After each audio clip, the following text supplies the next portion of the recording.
Hi Karen, hi Lethem. This is my personal legacy video, but it's not quite the video I set out to make. As I've tried to record it a number of times now, it's developed a bit into more of a reflection on how some of my learning from the programme and from the weird COVID situation over the last 6 months has impacted on the kind of leader that I am and that I want to be going forward, and what I have discovered is really important to me and that I want to become part of my legacy. So you might remember that my motto at the beginning of the peer programme was dream big, plan well, make it happen, celebrate. And a lot of that still holds true. I want to dream big, and I think that part of my new role in leading on the organisational recovery programme at the council has allowed me to do that. But I think in the past I might have struggled to not have a plan, because that really was the way that I worked. I like to know where I was going. I like to be able to take people with me, build that vision, show people the path we were going along and take them along it with me.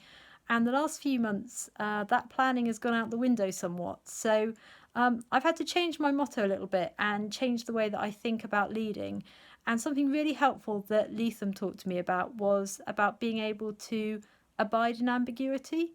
And for me, that's been a really powerful change in the way that I think. So my motto of plan well has become abide in ambiguity, because it's a state that I can be in.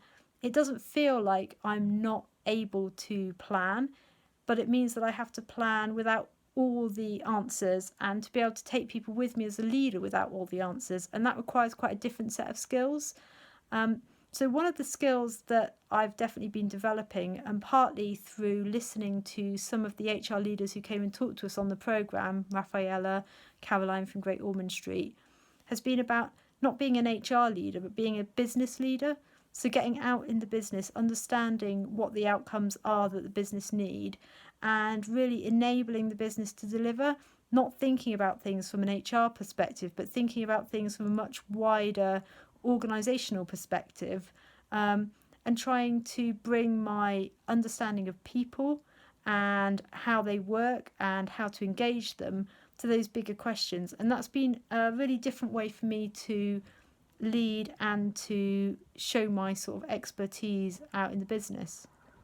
And one of the things that's helped me to do that has been that model of leadership that Beverly shared with us. When she shared it, it seemed to me to be a really real, human, sensible, common sense model of leadership, and it's one that I could really get on board with.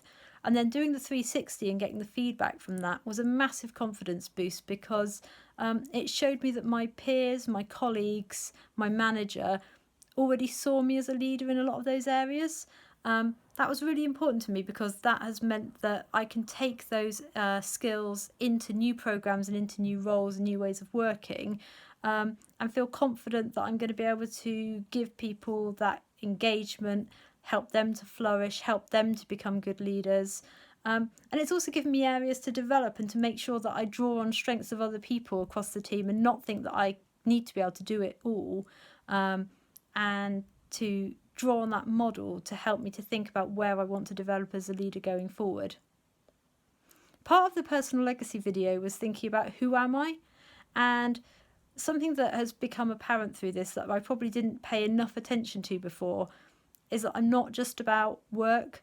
I'm a human, I'm a mother, I'm a wife, and actually through the COVID crisis, working crazy hours, crazy weeks, it's made me reflect on the fact that I do need to take time out for my own well-being as well.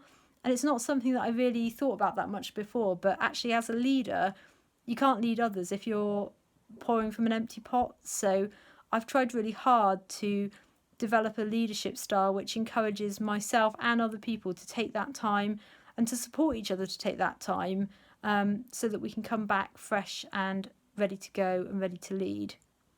So my new motto is dream big, abide in ambiguity, celebrate success. And that's what I'm hoping we'll all be able to do when we come back together at the end of this programme, when we can meet each other face to face and raise a glass of champagne, hopefully soon. So take care everybody until then, and see you soon. Bye.